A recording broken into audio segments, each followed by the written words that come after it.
O ano era 1949. Mais uma manhã comum em Morro Baixo, no interior de Goiás. O sol ainda não tinha esquentado a terra seca, mas já queimava a pele de quem saía sem chapéu. No sítio modesto da família Costa, o fogão a lenha chiava com o resto de café requentado. Sílvia, que acabara de completar 19 anos, partiu o último pedaço de pão duro em 3. Um para o pai, Pedro, outro para a mãe, Francisca, e um menorzinho para ela. "Mãe, come primeiro", disse a jovem, estendendo o pedaço de pão. Francisca, que olhava para o nada como se estivesse perdida em pensamentos, nem desviou o olhar, respondendo: "Estou rezando, filha. Coma você." Sílvia balançou a cabeça. Ela nunca conseguia fazer com que sua mãe comesse mais que ela. Pedro afiava uma faca velha lá fora, mais por costume do que por necessidade. A praga que assolou a região nos 2 últimos anos havia destruído tudo. O milho, o feijão, até as galinhas desapareceram. Agora, as dívidas batiam no peito como uma reta. O silêncio foi quebrado pelo barulho de uma carroça luxuosa. Beto, o agiota da região, desceu com aquele terno amassado e um olhar arrogante. Ele caminhou a passos lentos, mas parou diante de seu cavalo marrom lustroso, acariciando sua crina enquanto olhava de soslaio para a miséria do lugar que destoava da beleza da jovem que ali morava. Como mandavam os bons costumes, Pedro disse algumas palavras gentis ao visitante inesperado. No entanto, o que recebeu de volta foi uma declaração bastante indigesta. "Ô, seu Pedro, não vim aqui para jogar conversa fora não, vim buscar meu dinheiro." "Tenha paciência, Beto. A colheita logo sai. Se Deus quiser, eu acerto cada centavo que devo." Beto deu um sorriso de canto de boca. "Deus quer muita coisa, mas quem detém o recibo da dívida sou eu." Ele espiou para dentro da casa. Os olhos pararam em Sílvia, que apertava o pano do avental como se fosse um escudo. Francisca atravessou a sala rapidamente e se plantou entre a filha e aquele olhar inescrupuloso. "Tira o olho, Beto. Minha filha não tem nada a ver com nossos assuntos", disse ela, a voz tremendo de raiva. "Não se exalte, dona Francisca. Eu sou um homem de negócios. Eu trabalho com números. E os números dizem que sábado eu levo a casa, o chão, e se bobear, o pai da sua filha ainda vai ver o sol nascer quadrado." Sílvia sentiu o peito apertar. Não era medo por ela mesma. Era pavor de ver os pais numa miséria pior do que eles já viviam. Naquela noite, no entanto, o decadente sítio da família Costa recebeu outra visita inesperada. "Seu Pedro, venho em nome do patrão Leonardo." O recém-chegado era Adamor, empregado da rica fazenda Águas Claras, e homem de confiança de Leonardo Alcântara, o dono da fazenda e a pessoa mais rica de Morro Baixo. Adamor desceu do cavalo e aproximou-se com cautela da porta de entrada da casa. Sílvia olhou para os pais.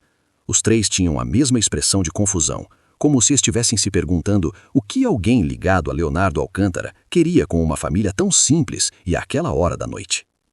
Adamor foi direto ao assunto. "Vocês sabem, as notícias correm. O patrão ficou sabendo que Beto veio para executar a dívida. Então ele pediu para dizer que está assumindo a dívida de vocês. Mas, em troca, a filha desta casa deverá ir para a fazenda Águas Claras." Como se duvidassem do que ouviam, os 3 ficaram atônitos e mudos por um longo tempo. Foi Pedro quem exclamou consternado: "O que você disse? A filha de quem tem que ir para onde?" Adamor limpou a garganta e apressou-se a justificar o peso de sua declaração, dizendo: "Ela terá uma boa vida. A jovem terá um quarto só dela, estudo, também será muito respeitada e..." Francisca, sem deixar que ele terminasse suas desculpas, avançou um passo, retrucando: "Respeito? Está dizendo que seu patrão vai pagar nossa dívida, mas em troca quer levar minha filha como se fosse uma mercadoria?" "Eu só estou trazendo o recado, senhora. E o patrão mandou dizer que ninguém irá forçar a moça a nada." Sílvia, parada na porta, falou com uma voz que soava indignada: "E se eu disser que não vou?" Adamor ergueu a mão e coçou a barba pensativo. O patrão estava apressado. Ele mesmo tinha a intenção de vir pessoalmente resolver aquele assunto, mas os negócios o impediram. Quando ele lhe deu a ordem e o conteúdo da mensagem, ele não deu muitos detalhes. Se ela recusasse... Adamor não pensou que a família recusaria, por isso não perguntou além. Talvez nem mesmo Leonardo pensasse que eles seriam tão orgulhosos. Saindo de seus devaneios, Adamor respondeu a Sílvia: "Bem, acredito que se você não for, não tem acordo, mas a dívida continuará. E aquele Beto... Vocês sabem o tipo de vigarista que ele é. Depois que Adamor foi embora, o sítio pareceu ainda menor, mais pobre e miserável. Na madrugada, Silvia saiu para a varanda. Seus pais estavam lá conversando baixinho. Ela só ouviu a parte em que o pai disse que pretendia ir à capital tentar um empréstimo com um primo distante. Ela meneou a cabeça. Mais um empréstimo, mais uma humilhação para seu pai.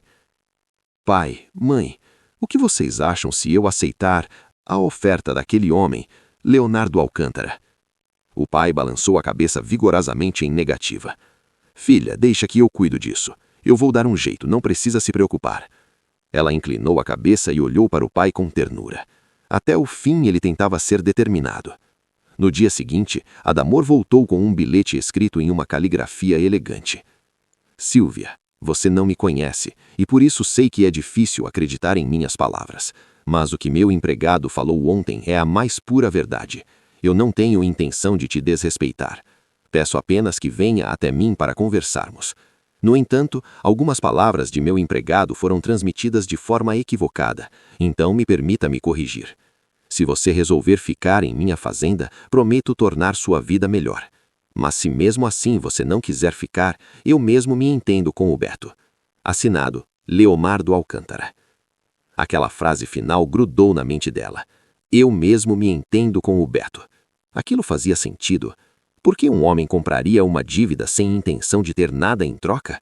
Que tipo de pessoa ele era? Um bom samaritano? Silvia meneou a cabeça incrédula. A vida nunca lhe deu oportunidade de se iludir tão facilmente. À tarde, Silvia foi até onde Adamor a aguardava. Ele estava parado perto da cerca que limitava o sítio de sua família. Sem dizer nada, ela encarou Adamor e subiu na carruagem que Leonardo enviara para buscá-la. Seu coração estava apertado, seu pensamento a mil. Quando terminara de ler o bilhete naquela manhã, dissera para si mesma que não perderia tempo indo ver Leonardo. Mas, após muito refletir, ficou curiosa. O que aquele homem queria? E, afinal de contas, ela pertencia a uma família tão insignificante, então como ele sabia da existência dela?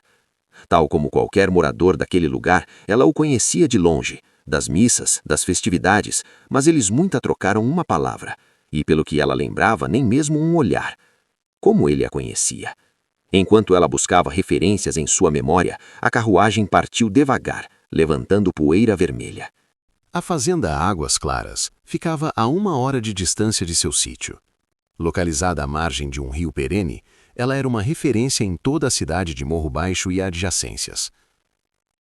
Ao passar pelos portões imponentes da fazenda, avistava-se, ao centro da propriedade, um casarão com janelas altas e telhado vermelho, que, mesmo de longe, transmitia um ar de luxo e riqueza, e, de perto, silêncio e ordem. Animais pastavam tranquilamente e empregados caminhavam de um lado para o outro, mostrando o quão próspera era aquela propriedade. Adamor levou Silvia até a varanda. A porta da casa se abriu sem pressa.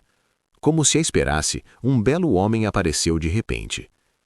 26 anos, alto, moreno de sol, vestido casualmente, mas ainda de forma polida e elegante, de acordo com sua posição. O homem, jovem e bonito, tinha olhos negros altivos, mas indulgentes. Era um contraste estranho. O olhar que deveria transmitir arrogância, de acordo com sua postura imponente e posição social, mostrou-se tomado de profundidade quando encontrou o olhar curioso de Silvia.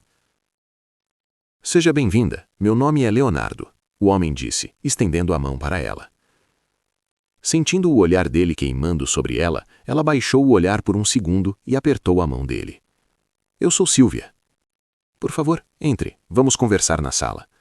Apesar da forma educada como ele pediu, sua voz parecia indiferente e Silvia não conseguiu decifrar nada das intenções dele naquele primeiro contato. Se o exterior da casa era impressionante, seu interior ia mais além.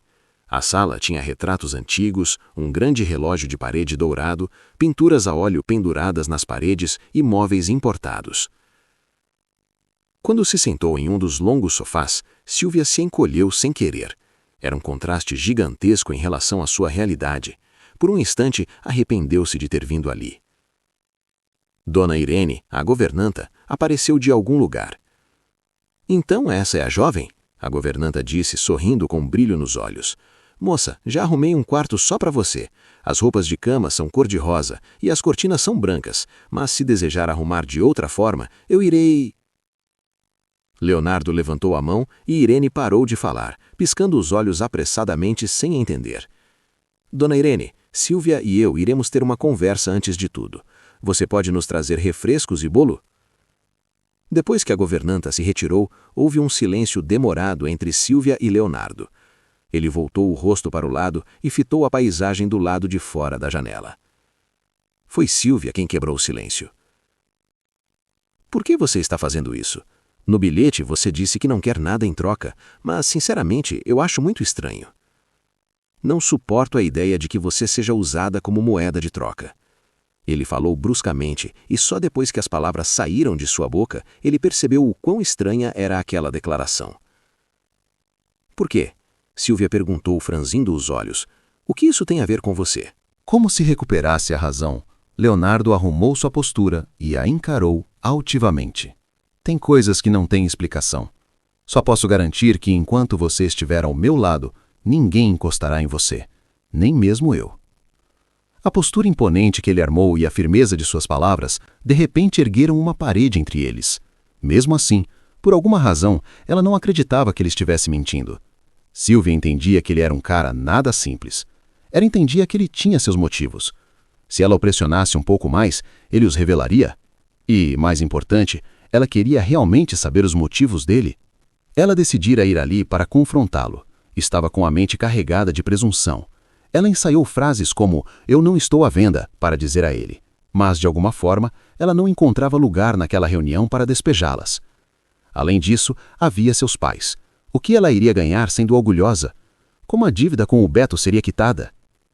Enquanto ela divagava em pensamentos, Leonardo falou. De hoje em diante, nem você nem sua família precisarão ver a cara daquele agiota. Eu lidarei com ele. Essa briga é minha agora. E se eu disser que não quero ficar aqui? Leonardo estava preparado para a recusa dela, então seu semblante não vacilou, apesar de seus pensamentos conflitantes. Lentamente, ele esticou o braço sobre o encosto do sofá e, com os olhos altivos e uma voz arrastada de indiferença, declarou: "Não irei forçá-la. Mesmo assim, não voltarei atrás com minha palavra. A partir de hoje, Beto nunca mais irá importunar vocês." Eu posso partir. Eu posso partir. Silvia ficou repetindo essa frase mentalmente por cerca de 1 minuto. Era estranho. Tudo era muito estranho. E, estranhamente, ela decidiu ficar. Os dias seguintes foram esquisitos no começo, mas aos poucos foram se ajeitando. Leonardo cumpriu sua palavra. Ela tinha um quarto separado, chave por dentro. Ninguém entrava sem bater. Ela era tratada como uma hóspede de grande prestígio. Aos poucos foram surgindo alguns vestidos em seu guarda-roupa. Nada glamuroso, mas notavelmente eram peças que ela jamais poderia adquirir sozinha. Relutantemente, ela negou-se a usá-los. Contudo, os 3 únicos vestidos que ela mandou trazer de sua casa foram desaparecendo ou apresentando avarias impossíveis de remendar. Leonardo também lhe trouxe livros, almanaques e uma bíblia. Como Silvia só possuía educação básica, ele ofereceu uma professora da cidade. Silvia recusou de primeira, mas depois aceitou. Leonardo também tirava um pouco de seu tempo para ensiná-la. Noções de contabilidade, administração, finanças e, como prometera, sempre com respeito. Nunca levantou a voz, nunca a tocou, nem mesmo por descuido. Silvia percebia que ele tinha certa obsessão em manter uma distância adequada entre eles. Quase 4 meses haviam se passado, e Silvia já estava totalmente acostumada a seu novo estilo de vida. Mas aquela pergunta que surgira desde o princípio não havia desaparecido. Quais realmente eram os motivos para Leonardo fazer tudo aquilo por ela? Àquela altura, ela já sabia que ele tinha sentimentos por ela. Com o tempo, os olhares furtivos que ele lhe lançava denunciavam isso. Mas durante todo esse período, ele nunca, sequer, uma vez, tocou no assunto. Não muito tempo depois de perceber os sentimentos dele, Silvia percebeu que também não lhe era indiferente. Gostava das conversas que tinha com ele, gostava da forma como ele a tratava, como a olhava e de como se preocupava com as coisas mais triviais a seu respeito. Tanto que quase sempre se esquecia de que estava ali por causa da dívida de sua família. Ainda assim, sentia-se incomodada com o limite que Leonardo havia traçado. Talvez ele quisesse que ela se declarasse primeiro? Numa noite, pensando nisso, Silvia perdeu o sono. Colocou um chale sobre os ombros e saiu para a varanda. E como se o destino estivesse tramando algo, encontrou Leonardo sentado no canto da varanda, bebendo sozinho e olhando para as estrelas. Sem pressa, ela se aproximou e seus olhares se encontraram. Parada a 3 passos de Leonardo, ela o avaliou demoradamente. Após um longo e confortável silêncio, como se tivesse o poder de ler os pensamentos dela, ele falou sem qualquer preâmbulo. Sim, Silvia, eu gosto de você. Sou apaixonado por você. Mas é apenas isso, e nada mais. Silvia franziu as sobrancelhas. A maneira fria como ele disse aquelas palavras causou-lhe um arrepio na espinha. E ainda havia aquela declaração final. É apenas isso e nada mais. Qual era o significado daquilo? Ele era apaixonado por ela, mas não via futuro algum entre os dois? É porque sou pobre? Perguntou timidamente. Com um olhar desprovido de brilho e os lábios esticados em um sorriso apático, ele negou com a cabeça. Leonardo bebia porque naquele dia completava 1 ano desde que conhecera Silvia e se apaixonara por ela à primeira vista. Era um dos dias do festejo de São Miguel. Os preparativos começavam cedo, e havia sempre um grupo de pessoas envolvidas para ajudar nos bastidores. A melhor ajuda que Leonardo podia oferecer eram as doações.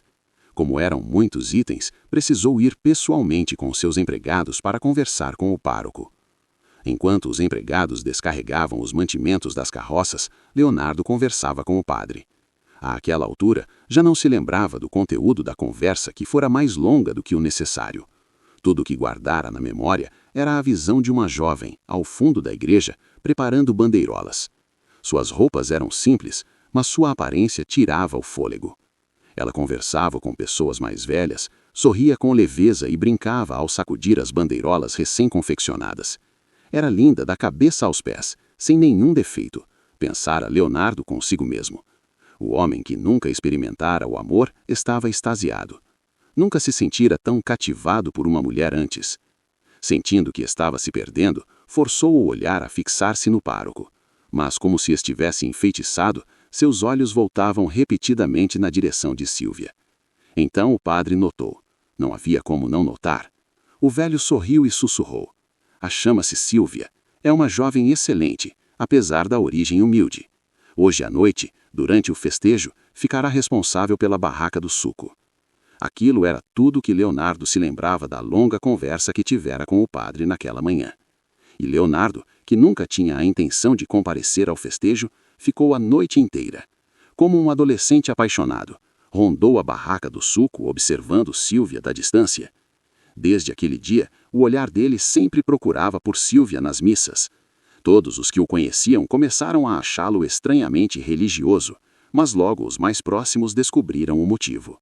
Voltando ao tempo presente, Leonardo refletiu sobre a pergunta dela. Inclinou a cabeça e encarou intensamente Silvia, a mulher por quem era secretamente apaixonado havia 1 ano. Não, jamais. Nunca a pobreza de sua origem seria razão para não a reivindicar. Precisava ser honesto com ela. Então abriu a boca e respondeu. Tudo o que eu toco tende a escorrer das minhas mãos. É só por isso.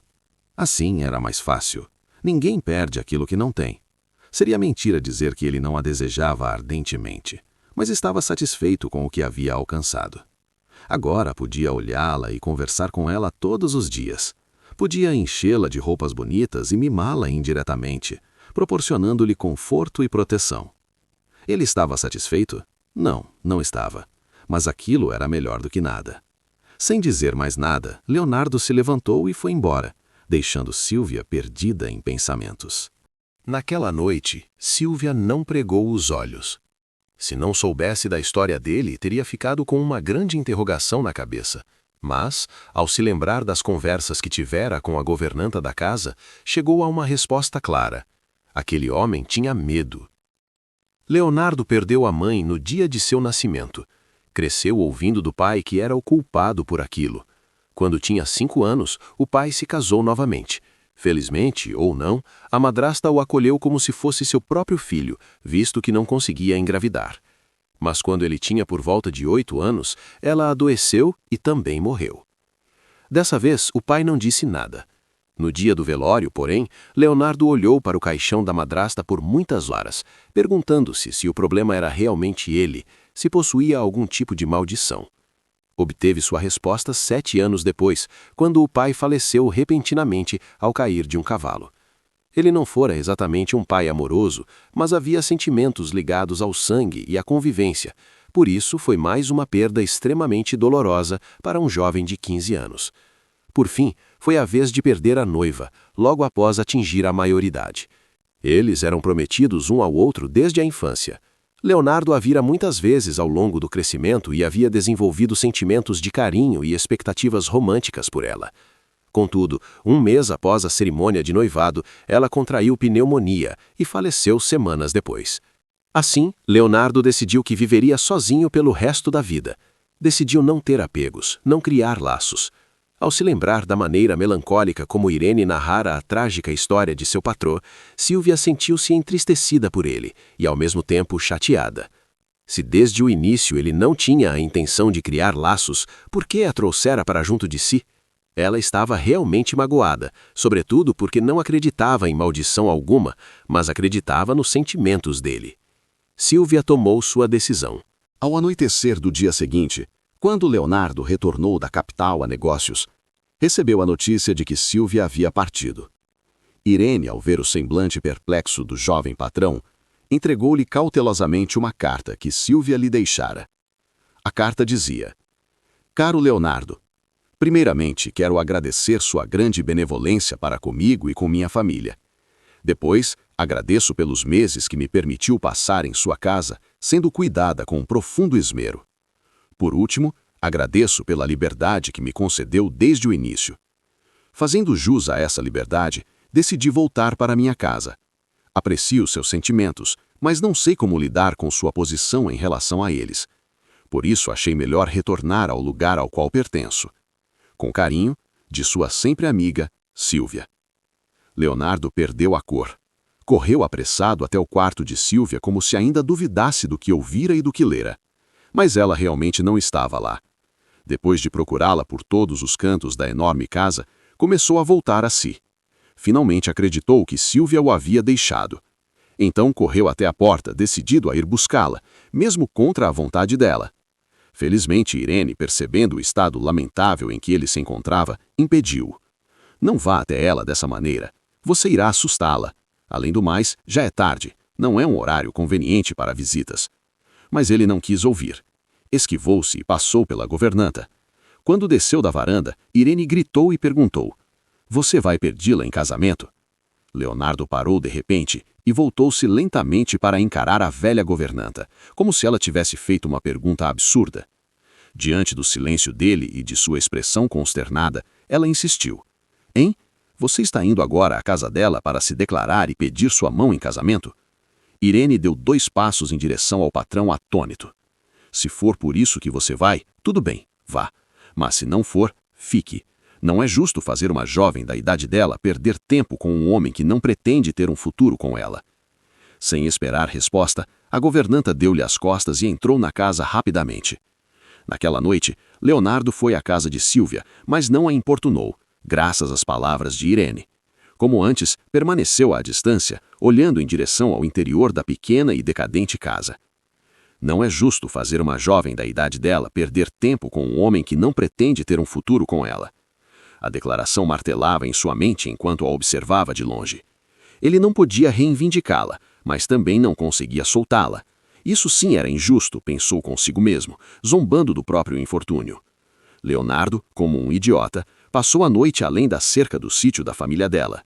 Mesmo depois de fecharem as portas e as janelas, ele não foi embora. Pedro, o pai de Silvia, encontrou Leonardo pela manhã dormindo encostado na cerca e levou um tremendo susto.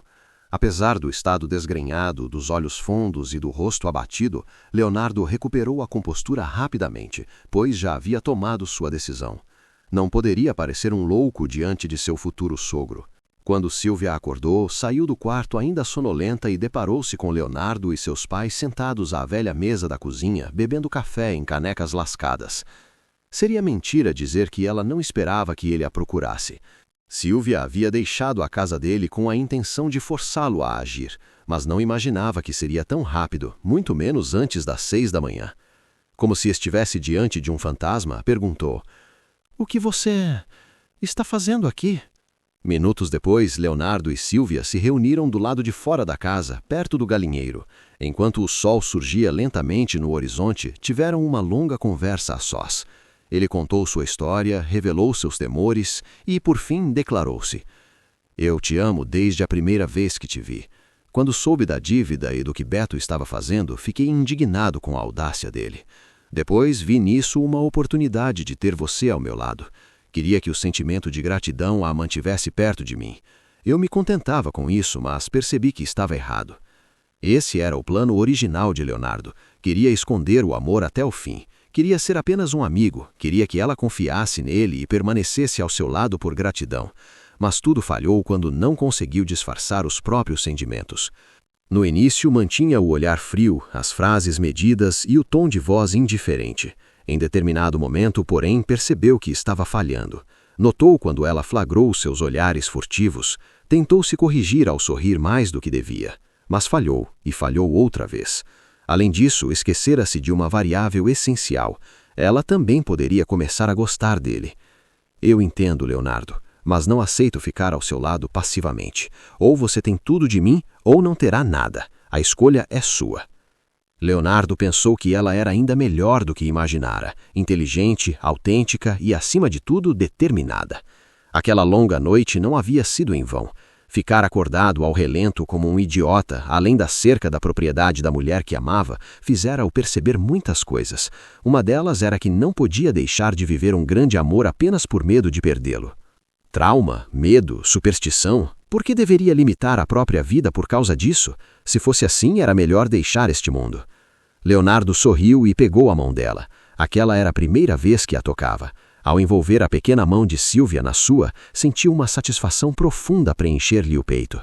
Sem tirar o sorriso do rosto e com o olhar carregado de intensidade, perguntou: "Se é assim que você é, não tenho outra escolha. Você aceita se casar comigo, Silvia?" Silvia encurtou a distância entre eles e sorriu sem qualquer reserva. Leonardo não precisou ouvir mais nada. Aquele sorriso era a resposta. 10 anos se passaram.